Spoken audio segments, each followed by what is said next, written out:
Hello, class. Today we're going to learn about log normal distributions, Monte Carlo simulations, and bootstrapping in finance. These are like special tools that help us understand and deal with the unpredictable nature of financial markets.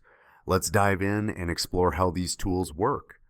Let's kick things off with log normal distributions. So, what exactly is a log normal distribution? Imagine we have a random variable, y. If the natural logarithm of y, that's ln y, follows a normal distribution, then y itself has a log normal distribution. This is different from a normal distribution because a log normal variable can't be negative. Why? Well, because logarithms of negative numbers just don't exist in the real world. So y is always greater than 0, making the log normal distribution positively skewed, unlike the symmetric bell-shaped normal distribution.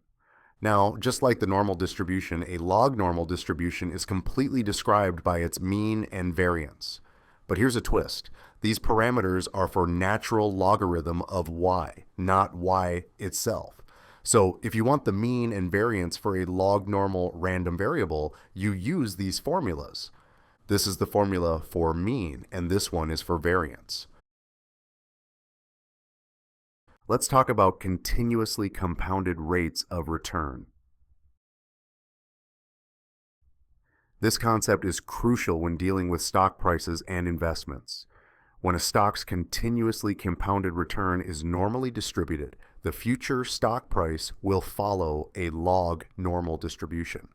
Here's the formula to keep in mind. This formula relates the future stock price to the current price and the continuously compounded return. R0t is the continuously compounded return from time 0 to t. Because the future stock price, denoted by ST, is tied to the log of a normal variable, therefore ST itself is log normal. Now let's break down the price relative. This is simply the ending price divided by the beginning price. The price relative is equal to 1 plus the holding period return on the stock from t to t plus 1. The continuously compounded return for this period is RT to t plus 1 is equal to natural log of 1 plus holding period return, or natural log of price relative. Keep in mind the continuously compounded return is always less than the associated holding period return. Let's do a quick example to understand this. Suppose we have a 1-week holding period return of 0.04. The equivalent continuously compounded return is natural log of 1.04, which is equal to 0.0392.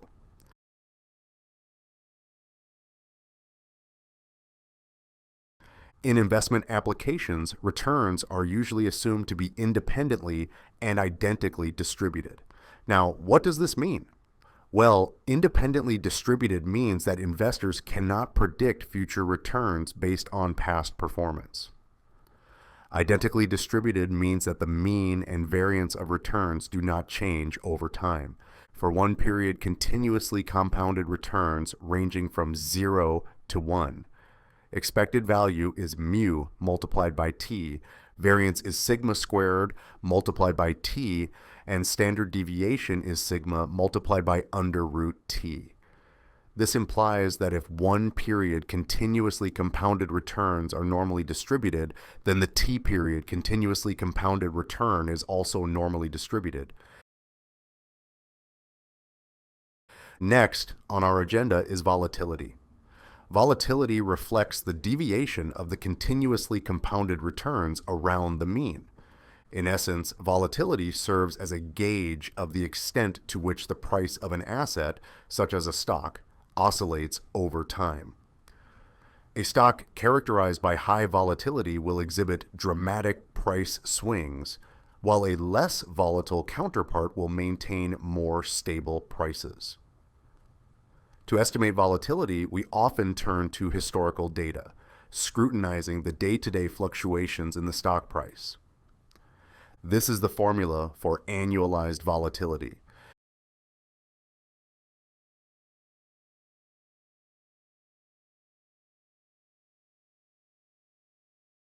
Now, let's shift gears to Monte Carlo simulation.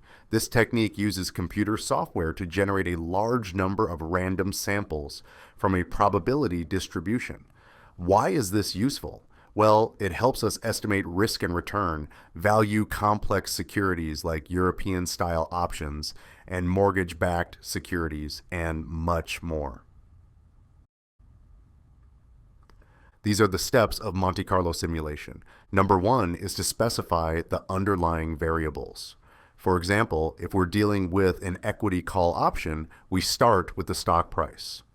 We will define the value of the option at maturity for each simulation trial.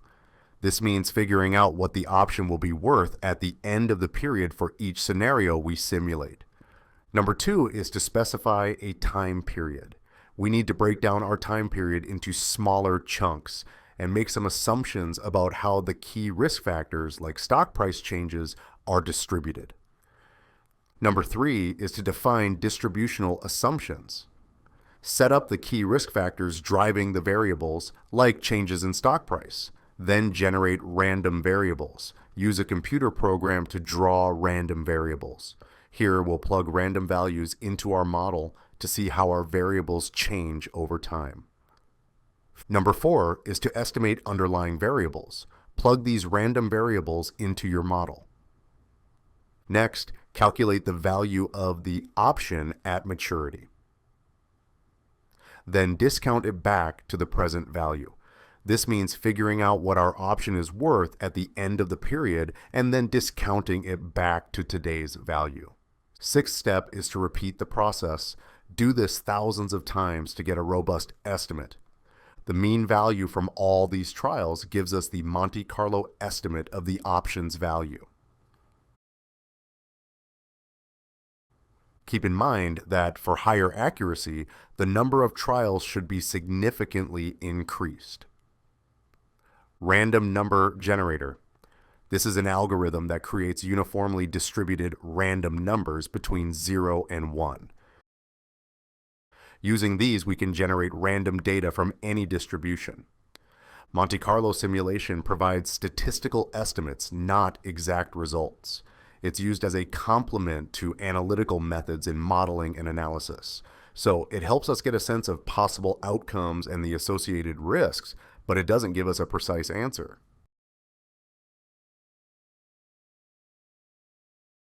Finally, let's touch on the last topic of this session, which is bootstrapping. Before that, first, let's talk about resampling. Resampling lets us analyze populations by repeatedly drawing samples from our existing data. It's like creating a bunch of mini versions of our original sample set. One popular resampling method is called bootstrapping. Unlike traditional methods with formulas, bootstrapping uses computer simulations to estimate population parameters. Here's the key idea. Imagine we don't know the real population, only a sample we took from it. Since that sample represents the bigger picture, we can use it to mimic drawing from the actual population. Think of it like this. We treat our sample as if it were the entire population. We then use a computer to draw new samples, called resamples, from this pseudo-population with replacement. Replacement means each data point we pick gets put back in the pool, allowing it to be chosen again. This lets some points appear multiple times in a resample, while others might not show up at all. The magic of bootstrapping lies in analyzing these resamples. By repeatedly drawing and analyzing them, we can estimate various population characteristics, like mean, variance, and even how skewed or peaked the data might be. This approach is similar to another technique called Monte Carlo simulation. However, bootstrapping uses our actual data to create resamples, while Monte Carlo generates entirely new data based on known statistical properties. Let's briefly discuss steps in bootstrapping. Number one is defining the quantity of interest and setting starting values. Start by identifying what you're measuring, such as stock price, and set your initial values. Second is specifying the time grid. Break down your time horizon into smaller periods that match your sample data. Third is determining the data generation method. Use observed stock price changes or returns to guide your simulation. Next one is to simulate stock prices. Draw random values and convert these into a sequence of stock prices. Fifth step is computing the average stock price. Calculate the contingent claims value and discount it to present value. Finally, the last step is repeating the process. Do this multiple times to get summary values and statistics. The mean value from all trials gives you the bootstrap estimate. Okay, let's talk about the differences between Monte Carlo simulation and bootstrapping. Monte Carlo simulation and bootstrapping are both techniques that involve repetitive sampling, but they differ in their approaches and sources of randomness. Monte Carlo simulation generates random samples based on known statistical distribution parameters. It uses a probability distribution to simulate various scenarios and estimate risk and return in investment analysis. Think of Monte Carlo simulation as creating a bunch of random scenarios based on some known statistical rules. You're essentially using a probability distribution to model all sorts of outcomes.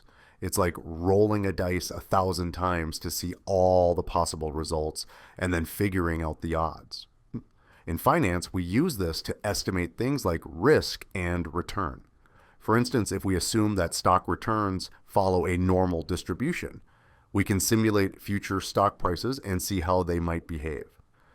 Bootstrapping, on the other hand, involves resampling from the observed dataset.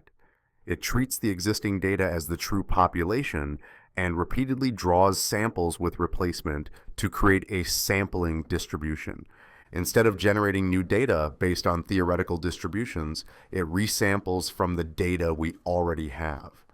Imagine you have a bag of marbles and you keep picking marbles out, but each time you put the marble back in before drawing again.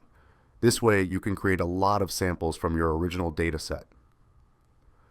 Bootstrapping is super handy for making statistical inferences without diving into traditional complex analytical formulas, and can estimate parameters like mean and variance directly from the data.